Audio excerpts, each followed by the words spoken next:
अपना खास प्रोग्राम विधानसभा लेकर आ पहुंचा है नवलगढ़ विधानसभा क्षेत्र, वो सीट जहां पर कांग्रेस ने जारी रखा अपना वर्चस्व। पिछली बार जहां कांग्रेस ने अपना वर्चस्व कायम किया, इस बार कौन सी पार्टी देगी किसे पटकनी, किसके मुद्दे में है कितना दम, ये जानने के लिए आप पहुंचे हैं। मैं तृप्ति, मैं डिम्पल। विधानसभा में इस बार जनता किसकी करेगी सीट पक्की, और विधानसभा में इस बार जनता किसकी करेगी छुट्टी, यही जानने के लिए फर्स्ट इंडिया लेकर आया अपना खास शो विधानसभा। आरंभ है प्रचंड, तो चलिए करते हैं शुरुआत।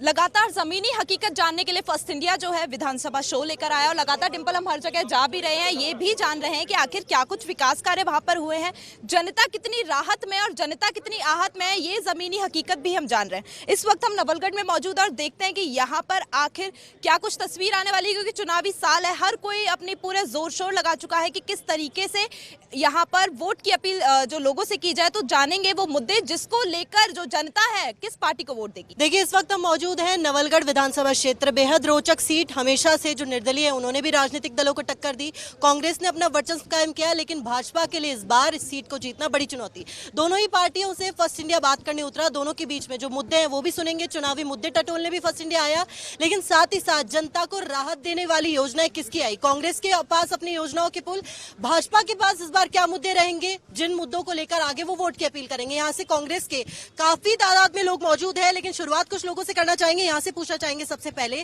पहला सवाल यहाँ पे, कांग्रेस यहाँ पर वर्चस्व अपना कायम किया पिछली बार जो चुनाव हुए थे, इस बार कुछ समय में विधानसभा चुनाव होने हैं, क्या ऐसा खास मुद्दा रहेगा कि इस बार उतनी ही पूरी ताकत के साथ कांग्रेस वापस आए यहाँ पर? इस बार हम राजनीति नहीं विकास नीति पे बात करेंगे। हम जो क्षेत्र में जाएंगे वोट के लिए हम विकास पे बात करेंगे। आज आप नवलगढ़ विधानसभा क्षेत्र में देखिए, हमारे यहाँ पे डिस्ट्रिक्ट लेवल का हॉस्पिटल जो है, यहाँ पे 2000 से ऊपर की ओपीडी है। और मैं बात करूं यहाँ पे कॉलेज की, हमने पीजी कॉलेज यहाँ पे है, तीनों संकाय है और फुल फैकल्टी के साथ में यहाँ पे है। रोडों की मैं बात करूं तो आज के टाइम पे 850 से ज्यादा किलोमीटर की सड़कें नवलगढ़ की विधानसभा क्षेत्र में बन रही है।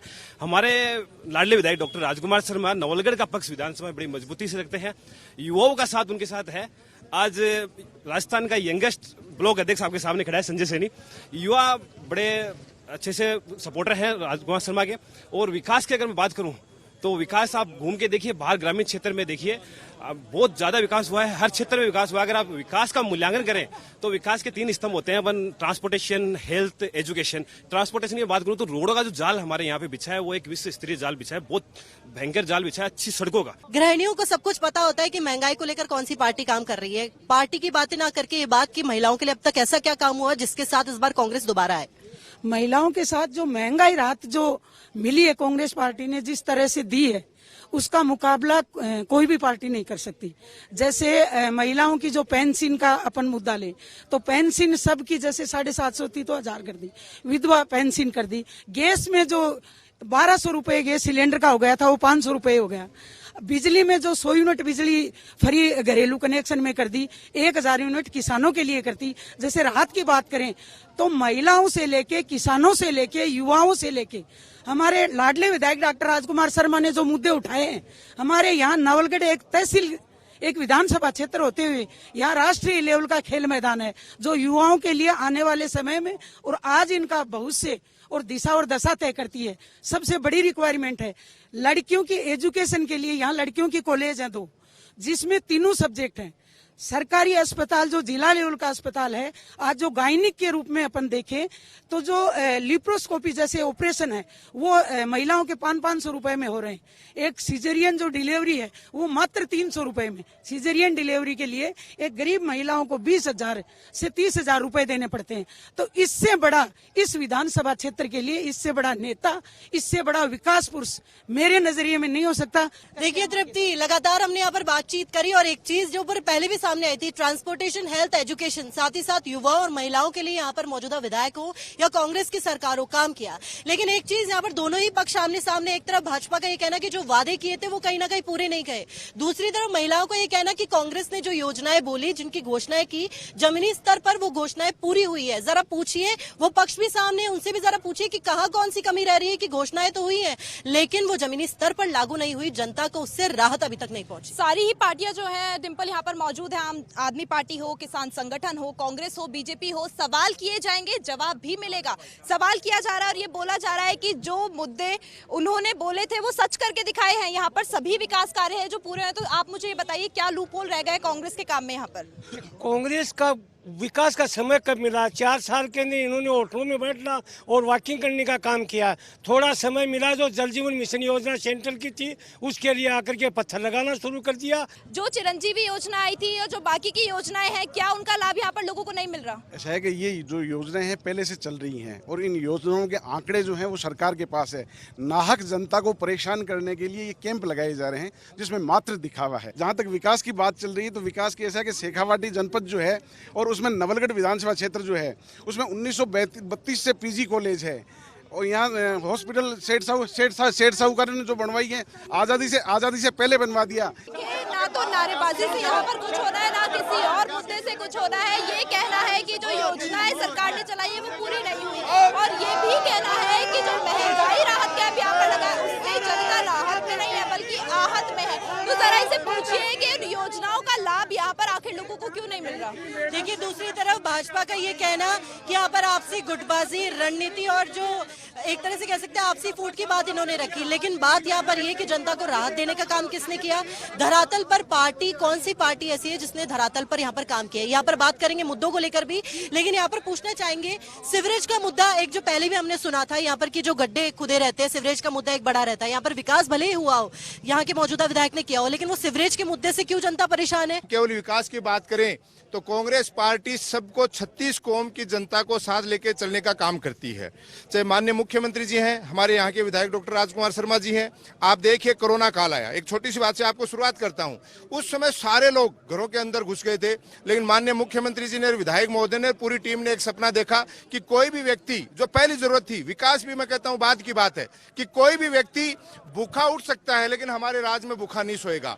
उस दौर में जब भाई भाई परिवार के लोग साथ नहीं दे रहे थे, पूरी टीम के साथ, चाहे हमारे पार्षदगण हैं, हमारे सरपंचगण हैं, हमारे चेयरमैन जी, हमारे सारे लोग दिन रात मेहनत करके लोगों के घरों तक खाना पहुंचाने का, दवाइयां पहुंचाने का काम किया। और उस दौर में जब पैदल लोग जा रहे थे, ट्रांसपोर्टेशन का काम किया। अब विकास की बात करें तो आज सड़कों का जो जाल है और सारी चीजें, और जब आपको पता है विकास का कोई काम होता है उससे पहले सीवरेज का काम होता है, गड्ढे खुदते हैं, उसके बगैर नहीं बन सकती। तो विपक्ष का काम यह होता है जिस समय गड्ढा खुदा हुआ होता है उस समय जाके देखो गड्ढा खुदा हुआ है। तो किसी भी बिल्डिंग का अगर निर्माण करते हैं तो पहले तो गड्ढा खोद के ही शुरुआत होती है। ये केवल विपक्ष की नाकामियां हैं। विपक्ष गायब रहता है, केवल रटी रटाई अखबार में पढ़ के बातों को उनको बोलने का काम करते हैं। आज रात कैंप क्या बात कीजिए, राजस्थान की 36 कौम की जनता को हर तरीके से राहत दी गई है। तमाम मुद्दे, तमाम योजनाओं पर इन्होंने जवाब दिया कि कांग्रेस ने धरातल पर जन जन के लिए काम किया। सरकार की संवेदनाएं जन जन के साथ थी, चाहे वो कोरोना काल हो, उसके बाद योजना। रही बात सीवरेज की, तो यहाँ पर साफ तौर पे कहना है कि सीवरेज का काम भी लोगों के बेहतर के लिए ही किया गया ताकि उनका बेहतर जनजीवन चल सके, इसलिए वहां पर खड्डे खोदे गए ताकि विकास हो सके। विकास की नींव रखने के लिए वो काम किए गए। और भी यहाँ पर मुद्दे जरा जानिए तृप्ति कि वाकई आगे क्या मुद्दे हैं भाजपा के पास। लगातार विकास की जो बातें हैं वो सभी पार्टियां यहाँ पर कर रही हैं, तो जो विकास की बातें हैं वो हम जनता से भी जानेंगे क्योंकि जनता माई बाप है। लेकिन फिलहाल जो यहाँ पर और भी पार्टी मौजूद है इनसे जान लेते हैं। कांग्रेस, बीजेपी अपने पूरे जोर शोर से तैयारी करी। आम आदमी पार्टी का इस बार क्या कुछ रणनीति रहने वाली, क्या स्ट्रैटेजी इस चुनावी साल में इस चुनाव को जीतने के लिए? आम आदमी पार्टी पूरे राजस्थान की 200 सीटों पे चुनाव लड़ने वाली है और स्ट्रेटेजी के तौर पे हमारे राष्ट्रीय अध्यक्ष माननीय अरविंद केजरीवाल जी की पहली रैली हमने गंगानगर से शुरू कर दी है। और पूरे के पूरे राजस्थान में मैं आपके चैनल के माध्यम से कहना चाहूँगा कि हमारे हर ब्लॉक में पदाधिकारी नियुक्त हो चुके हैं। जुलाई महीने में हम हमारे ग्राम कमेटी बना देंगे। आम आदमी पार्टी पूरे राजस्थान में पूरे दमखम के साथ चुनाव में उतर रही है। चलिए, तो आम आदमी पार्टी जो है उसने भी चुनावी बिगुल जो अपना बजा दिया। हर जगह लोग मौजूद है और ये कहना है कि मुद्दों पे ध्यान दिया जा रहा है। क्या कुछ जनता को उम्मीदें देते हैं वो भी देखेंगे, लेकिन जरा बाकियों से ये पूछो और जनता से जानिए डिंपल की जिस विकास की बातें ये दोनों या तीनों पार्टी कर रही है, आखिर वो उस विकास में कितनी सच्चाई है? यहाँ पर कुछ कार्य हुए हैं या सिर्फ धरातल पर वो नहीं है, सिर्फ कथनी में है, करनी में वो काम नहीं है? जरा पूछिए। देखिए, बिल्कुल तृप्ति, जनता से भी बात करेंगे, लेकिन यहाँ पर भी कुछ जान लेते हैं हम लोग कि वो 3 मुद्दे में आपसे बातचीत करना चाहूंगी। दोनों ही पक्ष या 3 पक्ष किसे भी कह सकते हैं जो आमने सामने है, जवाब भी वहां से मिलेंगे। लेकिन वो 3 मुद्दे ऐसे जिसको लेकर कांग्रेस ने काम किया और वो 3 मुद्दे वो भी गिनाएंगे कि इन 3 मुद्दों पर काम हुआ या नहीं। हाँ या ना में जवाब मांगूंगी। पहले आप वो मुद्दे गिनाइए जिनको लेकर काम हुआ। मैं मांडासी सरपंच प्रतिनिधि हूँ। मेरी पंचायत में 28 से 30 किलोमीटर डामरीकरण की सड़कें हुए जो आज तक के इतिहास में 60 साल के इतिहास में नहीं हुआ। पानी की समस्या एक भी मेरी पंचायत में नहीं है। सड़कों का हुआ है, पानी का हुआ। और मेरी पंचायत में 3 गांव है, तीनों गांवों में सीनियर सेकेंडरी स्कूल है। चलिए 3 मुद्दे तृप्ति, 3 ही मुद्दों पे मैं आपसे कहूंगी कि इन पर जवाब मांगी। बिल्कुल, चलिए सवाल का जवाब जानते हैं। वो 3 मुद्दे जो कांग्रेस की ओर से गिनाए गए हैं, मैं आपसे जानना चाहूंगी कि उनमें कितना काम हुआ है और नहीं हुआ है तो वो जरा बताइए, क्योंकि जो बातें गिनवाई गई हैं क्या वो धरातल पर सच्चाई है उनमें? तीनों का जवाब देता हूँ। पानी के मामले में जल जीवन मिशन योजना है, उसका काम चल रहा है। पूरे शहर में नहीं, शहर के साथ साथ हर गांव में, प्रत्येक राजस्व ग्राम के अंदर बड़ी टंकी बनाने का काम केंद्र सरकार के द्वारा किया गया है और उसका शिलान्यास भी जल्दी केंद्र सरकार के द्वारा किया जाएगा। किसी भी पार्टी की ओर रुक ना करके सिर्फ वो जवाब मैं चाहूंगी कि वाकई धरातल पर विकास कितना हुआ है, जनता ने अब तक कितना विकास दिखाया और कहाँ किस विकास में कमी रही। देखिए, मैं नवलगढ़ की बात करूं, मैं किसी पार्टी से बिलोंग नहीं करता हूं। नवलगढ़ में स्वतंत्रता के बाद इस 15 सालों में जितना विकास हुआ है वो कहीं भी नहीं हुआ है। पहले 15 साल पहले नवलगढ़ शहर में एक भी सीनियर स्कूल गवर्नमेंट का नहीं था। राजकुमार जी के यहाँ आने के बाद यहाँ पर सैकड़ों स्कूल हो गए और नवलगढ़ में एक कॉलेज नहीं था गवर्नमेंट का। आज नवलगढ़ में पीजी कॉलेज है, सारे सब्जेक्ट का कॉलेज है। एससी का एक छात्रावास नहीं था, आज 2-2 छात्रावास है। महिला कॉलेज एक नहीं था, 2-2 महिला कॉलेज है यहाँ पर। चाहे बिजली का मामला हो, चाहे पानी का मामला हो, चाहे महिला सुरक्षा का मामला हो, चाहे दलित की सुरक्षा का मामला हो, यहाँ नवलगढ़ में बहुत अच्छा काम हुआ है। और ये भी निवेदन कर देना चाहते हैं कि आने वाले समय में जो बचे हुए काम है निश्चित रूप से हमारा यहाँ का विधायक। देखिए, किसी भी पार्टी का साइड ना लेकर, देखिए तृप्ति, किसी नई बात पर बात ना करके जो इनके सवाल है उन्हीं पर जवाब मांग लिया जाए तो ज्यादा बेहतर। शिक्षा, चिकित्सा, ये ऐसे मुद्दे हैं जिसको लेकर लगातार कांग्रेस कह रही कि उन्होंने काम किया है। तो मुझे बताइए कि उनमें काम हुआ है या नहीं हुआ है। चिरंजीवी योजना ले लेते हैं, अस्पतालों में निःशुल्क इलाज हो रहा है। यहाँ के अस्पतालों की क्या कुछ हालत है वो मुझे बताइए कि वहाँ पर इलाज होता है, क्या वहाँ पे सुविधाएं हैं? स्कूल और हॉस्पिटलों की हालात ये हैं, अगर कोई कर्मचारी ठीक से काम नहीं करता है और जनता उसकी शिकायत करती है तो वो लोकल एमएलए को फ़ोन करके अपना पक्ष रख देते हैं, जबकि जनता को वहाँ न्याय नहीं मिलता है। हॉस्पिटलों की हालत ये है, रात को आपको डॉक्टर नहीं मिलेंगे। स्कूलों के अंदर हालात ये है, टीचर ड्यूटी के टाइम पे किसी और की पैरवी करते हैं। हॉस्पिटलों के ड्यूटी के टाइम में किसी और की पैरवी करते हैं। ये टीचर्स का हाल है, ये डॉक्टर्स का हाल है। मैडम, आम जनता को जो चीज़ चाहिए, सुविधाएं हैं, लेकिन सुविधाओं का जो तरीके से फायदा मिलना चाहिए लोगों को, वो फायदा नहीं मिल रहा है। योजनाएं जरूर है लेकिन योजनाओं का लाभ नहीं है। शिक्षक है लेकिन पढ़ाते नहीं है, स्कूलों में होते नहीं है। और डॉक्टर्स हैं जो अपने टाइम पर चिकित्सालयों में नहीं होते। अस्पतालों की हालत खराब है, ये कहना है तो जरा इस पर जवाब मांगे। स्कूलें हैं लेकिन शिक्षक नहीं है। चिकित्सा को लेकर है कि अस्पताल तो है लेकिन डॉक्टर वहाँ पे टाइम पे नहीं होते। इन 2 सवालों पे जवाब दीजिए। मैम, मैं ये कहना चाहती हूँ, आप खुद विजिट करिए हमारी स्कूलों में। पहले स्कूल थे आज से 15 साल पहले, और आज आप स्कूल देखिए। स्कूल, सरकारी स्कूल ऐसा बना दिया है जिसकी अपन लोग कल्पना नहीं कर सकते। इंग्लिश मीडियम स्कूलों को फेल कर रहे हैं यहाँ के स्कूल है।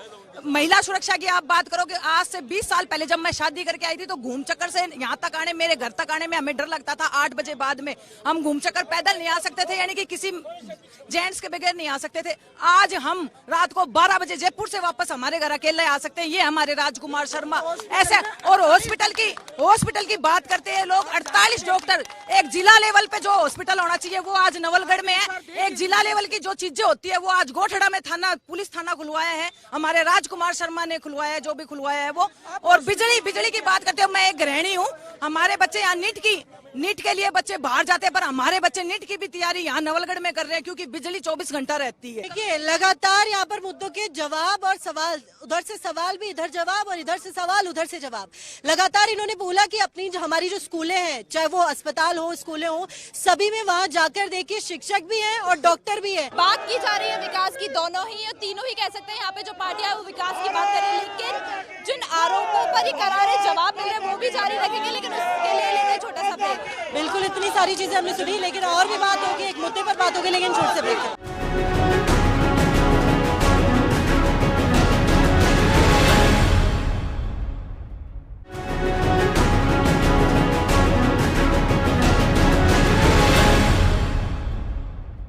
ब्रेक के बाद आप सभी का स्वागत है। लगातार यहाँ पर दोनों ही पक्षों के मुद्दे हम यहाँ पर सुन रहे थे, इधर से सवाल उधर से जवाब। किन मुद्दों को लेकर यहाँ पर जनता के लिए काम किया गया और ऐसे कौन से मुद्दे हैं जिसको लेकर अभी तक जनता की शिकायतें हैं, उन सभी मुद्दों पर तमाम बातचीत करने के लिए फर्स्ट इंडिया ग्राउंड जीरो पर आए। तो जो लगातार बात की जा रही थी उन मुद्दों की, तो वो मुद्दे भी यहाँ पर जान लेते हैं कि आखिर जनता से वोट की अपील इस बार किन मुद्दों पर होने वाली है, कौन से विकास कार्य जो है वो यहाँ पर हुए हैं, जनता कितनी राहत में है, कितनी आहत में है, इन्हीं लोगों से जान लेते हैं। और आखिर चुनावी साल है, किस मुद्दे को लेकर ये आगे बढ़ने वाला है। तो अगर मैं आपसे जानना चाहूँ तो इस बार कौन से मुद्दे पर जनता से वोट की अपील? भ्रष्टाचार का मेन मुद्दा है, जो सड़कें बार बार बनी है, बार बार टूटी है। सीवरेज का मेन मुद्दा है, जो 15 साल से सीवरेज का जो सपन लोग नवलगढ़ में लोगों को दिखाया गया था, वो अब की जनता उसका करारा जवाब देगी। डिम्पल, जरा उनसे पूछिए उनके पास कौन से मुद्दे रहने वाले हैं जिसको लेकर आगे बढ़ेंगे। जनता आखिर वोट क्यों दे, क्यों आश्वस्त है पार्टी? देखिए तृप्ति, लगातार मुद्दे वो जान रहे हैं जिसको लेकर इस बार चुनाव में एक तरह से ताल ठोकने वाला काम होगा। लेकिन यहाँ पर आमजन भी मौजूद है, इनसे भी पूछना चाहेंगे कि इस बार क्या मुद्दा है जिसको लेकर इस बार जनता वोट देने वाली है। मैम, हम श्री सीमेंट संघर्ष समिति की ओर से हैं। 20 जनवरी 2023 से हमारा श्री सीमेंट कंपनी के सामने हमारा धरना निरंतर 24 घंटे जारी है। हम वहाँ किसान हैं, हम पीड़ित हैं।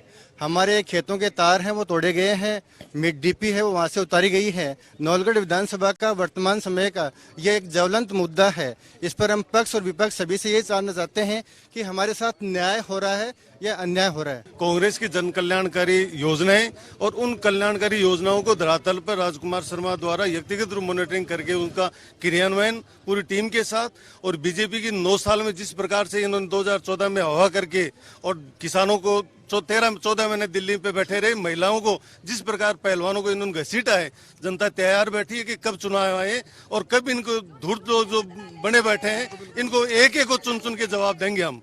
सभी तरह के मुद्दे जो यहाँ पर रखे गए हैं, इधर से मुद्दे जानिए, उधर से और जानिए, और ऐसे क्या मुद्दे जिसको लेकर इस बार चुनाव बिल्कुल जनता से ही जान लेते हैं कि आखिर इस बार किस पार्टी के साथ कौन से मुद्दे को लेकर जनता त्रस्त है और उसको लेकर काम करवाना चाहती है और किस पार्टी को वोट देगी। मैडम, हम यहाँ पे वोट जो है वो विकास के नाम पे देना चाहते हैं। सारी पार्टियों वाले हैं वो अपनी अपनी बात कहते हैं, हम वोट उसी इंसान को देंगे जिसने कार्य किया है। महाविद्यालय इन्होंने खुलवाया था, उसके आगे पूरे शहर का पानी इकट्ठा होता है। चेयरमैन साहब को इतनी बार उनको जगाया गया है कि आप उठिए उठिए उस पानी के बारे में देखिए, लेकिन उन्होंने कोई मुद्दा नहीं उठाया। इनका विकास इतना है कि अभी रोड पे आ रहा है पूरा पानी, और जो ये रोड डालते हैं वो ये भूल जाते हैं कि हमने सीवरेज में डाली है नहीं डाली है। सीवरेज के साथ पीने के पानी की पाइपलाइन डाल रखी है, पूरा गंदा पानी, लोगों के पेयजल की व्यवस्था इतनी गंदी हो रखी है कि अगर इनके ऊपर विकास के बारे में पूछो तो कौन सा विकास किया। नवलगढ़ में एजुकेशन की व्यवस्था बहुत बढ़िया है। 3 गवर्नमेंट कॉलेज है, एससी के 2 छात्रावास हैं, और यहाँ पर ITI कॉलेज है, और एजुकेशन का तो बहुत अच्छा है। और यहाँ जिला हॉस्पिटल भी है नवलगढ़ में। ये मिला जुला जो रिस्पांस है यहाँ पर जनता का वो नजर आ रहा है। कुछ कह रहे हैं कि यहाँ पे विकास बहुत अच्छा हुआ है, कॉलेजेस हैं, ITI कॉलेजेस खुले हैं, बहुत सारी चीजें हैं। कुछ का ये कहना है कि भाई सड़कें बनती बाद में टूटती पहले हैं, बिजली आती नहीं है, तो उसमें बिजली का क्या लाभ मिलेगा। तो ये सारी बातें जनता की हैं जो हमने जानी। फर्स्ट इंडिया जमीनी हकीकत जानने ही यहाँ पर आया था, वो मुद्दे जानने के लिए आया था जिससे जनता त्रस्त है या जनता राहत में है। तो ये वो रिस्पॉन्स है। डिम्पल, जरा उनसे पूछे कि इस बार उनकी पार्टी या फिर जनता से भी बात करने का प्रयास कीजिए। देखिए बिल्कुल तृप्ति, जब आप सवाल पूछ रही थी यहाँ से एक बात सामने आ रही थी, कुछ कहना चाह रहे थे, क्या इस बार मुद्दा रहेगा, कौन सी पार्टी ने काम किया? राजकुमार जी आने के बाद में पर्यायवाची के ये मान लो कि समकक्ष यही है। किसी तरह का कोई भ्रष्टाचार नहीं है, किसी तरह का कोई कास्टिज्म नहीं है, गरीब की हरदम यहाँ मदद हुई है। कांग्रेस सरकार आते से ही पहले सहकारी बैंक, भूमि विकास बैंक के जितने भी खर्चा था 17,000 करोड़ रुपए हमारी सरकार ने कराया। नहीं, कांग्रेस सरकार ने सबसे बड़ी इनको छूट देकर के राहत दी किसानों को। देखिए एक आखिरी सवाल यहाँ पर एक और महिला, इनसे भी करना चाहूंगी कि क्या चीज है जिसको लेकर इस बार मुद्दा आश्वस्त है, जिसको लेकर किस बार पार्टी के साथ जाएगी? मैडम, सीधी सी बात है, मूलभूत जरूरतें होती इंसान की, चिकित्सा है, शिक्षा है, और घरेलू जो भी है, बिजली है, जल है, तो इस पे प्रॉपर काम किया जा रहा है। क्योंकि मैं खुद ग्राम पंचायत की सरपंच हूँ और मैंने खुद काम किया है, तो उसके साथ मिलके काम किया, क्योंकि अकेले कोई काम नहीं कर सकता। आप धरातल पे आके देखिए ना, स्कूल है यहाँ पे, सीनियर सेकेंडरी स्कूल हो रखी है, बच्चों को बाहर जाने की जरूरत नहीं होती है, सड़कें हैं, उनको जाल बिछा हुआ है, बच्चा जैसे चाहे जहाँ चाहे कॉलेज में आना चाहता है। तो नवलगढ़ में हमारे पास इतनी कॉलेजें बना दी, सरकारी कॉलेज, जहाँ घर वालों को मेरे हिसाब से मात्र 100-200 रुपए की फीस देनी पड़ती है। तो और आपको क्या चाहिए? विकास इससे ज्यादा क्या हो सकता है? देखिए इधर से जितनी भी चीजें यहाँ पे तृप्ति सुनी है, लगातार मूलभूत सुविधाएं हो, कांग्रेस की जन कल्याणकारी योजनाएं हो, उसी को लेकर इस बार जनता आश्वस्त है कि कांग्रेस के साथ जाएगी। बिल्कुल डिम्पल, जब आप बात कर रही थी और जब वहाँ पे काम गिनवाए जा रहे थे तो यहाँ पर कुछ प्रतिक्रियाएं थी, वो मैं दिखाना चाहूंगी कैमरे पे। क्या कह रहे थे आपकी? क्या कुछ सही नहीं बोला उन्होंने? क्या मुद्दे हैं जो वो गलत बोल रहे हैं? पहली बात तो अंग्रेजों के टाइम से यहाँ कॉलेज है, रोहतक के बाद में दूसरी पौधार कॉलेज है जिससे मैं निकला हुआ हूँ और आपके सामने बोल रहा हूँ। प्राइवेट का की आज सरकारी जो कॉलेज हैं उनमें अपनी सेहत को ला करके बैठाने के लिए किया, कोई काम नहीं है, गंदे पानी का नाला बना हुआ। यहाँ किसानों का एमएसपी नहीं मिलता, यहाँ किसानों के बिजली के और घरेलू कनेक्शन काट दिए जाते हैं, किसानों को डराया धमकाया जाता है। यहाँ का जो बदराना जोड़ा इसको विधायक ने खुर्द-बुर्द कर दिया है। श्री सीमेंट में युवाओं को जो रोजगार मिलना चाहता वो रोजगार नहीं मिला। अब की बार किसान और युवा दोनों इस विधायक के खिलाफ वोट देंगे। 15 साल से मैडम गद्दी पे बैठे हैं, इन्होंने विकास तो किया, नवलगढ़ हेरिटेज सिटी के नाम से जाना जाता है, एक ही तो हवेली नहीं छोड़ी इन्होंने जोड़ा, बावड़ी, शमशान भूमि नवलगढ़ का ऐसा कर दिया कि जो नहीं बिकने वाली चीज ही उनका बेच के इकट्ठा कर दिया। मैडम कह सकते हैं कि जो जनता है, जनता तीसरा विकल्प भी ढूंढ रही है, क्योंकि जहां दोनों पार्टीज काम नहीं कर रही है वहां पे तीसरा विकल्प आ रहा है और आम आदमी पार्टी अपने आप को उस तीसरे विकल्प की ओर बताती है, कहती है कि जनता को उम्मीद दी गई है कि अगर वो यहाँ काम करती है अच्छा तो जनता उन्हें वोट जरूर देगी। देखिए बिल्कुल लगातार तृप्ति यहाँ पर बातचीत कर रहे हैं मुद्दों को जानकर। यहाँ पर कुछ महिलाएं हमारे साथ मौजूद हैं, इनसे पूछना चाहेंगे इस बार महिलाओं के लिए ऐसी कौन सी पार्टी है जिसने काम किया और इस बार महिला कौन सी पार्टी के साथ जाएगी चुनाव? कांग्रेस के साथ। कांग्रेस के साथ जाएगी, क्या कारण है कांग्रेस के साथ जाने का? सारा विकास करें तो गैस सिलेंडर भी दिए ही वाले 500 रुपया कमाने और हॉस्पिटल काम सारा काम तो करे ही सारा। पानी की व्यवस्था करवा दी, नहीं गली गली में सड़क करवा दी, घर घर में पानी की व्यवस्था। देखिए महिलाओं का यहाँ पर तृप्ति यही कहना है कि लगातार जो चीजें गृहिणियां हो सभी की बातचीत यहाँ पर फर्स्ट इंडिया ने करी और अभी तक जिन मुद्दों को यहाँ पर सुना है, चाहे वो महिलाएं हो, हर वर्ग की बात हमने सुनी, सारे पक्ष यहाँ पर सामने थे, सवाल भी किए, जवाब भी किए। और देखिए कुछ ही समय में विधानसभा चुनाव होगी, कुछ ही महीनों में, और वहां पर फैसला हालांकि जनता करेगी, लेकिन इस बार कौन सी पार्टी के साथ, क्योंकि पहले जो इतिहास रहा है नवलगढ़ का हमेशा निर्दलीय और कांग्रेस का वर्चस्व कायम रहा, लेकिन इस बार क्या चुनावी गणित बदलेगा या फिर वही इस बार बरकरार रहेगा? बिल्कुल, भाजपा की अगर बात यहाँ पर जाने तो भाजपा का ये कहना है कि वो इस चुनाव के लिए पूरी तरीके से तैयार है, पूरे पुरजोर के साथ में यहाँ पर काम करेगी, लेकिन उन बातों में कितनी सच्चाई है वो तस्वीर आपने साझा की और हम लोग